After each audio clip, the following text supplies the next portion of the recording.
Ito lang, yellowfin tuna. Kainan na tayo. Ay mga kalords, ako ay tula ng yellowfin tuna. Yan, hiniwa-hiwa na yan. Tapos, ihahalo ko itong aking malunggay. Tula na lagyan ng malunggay. Mas masustansya ang malunggay na gulay. Isda at malunggay. Ayan ang mga kalods.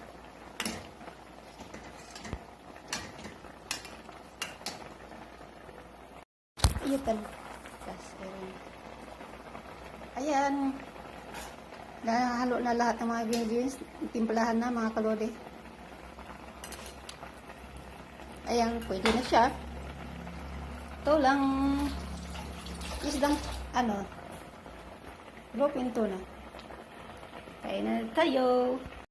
Mga lods, ayan na ang aking tulang isdang yellowfin tuna. Kainan na tayo.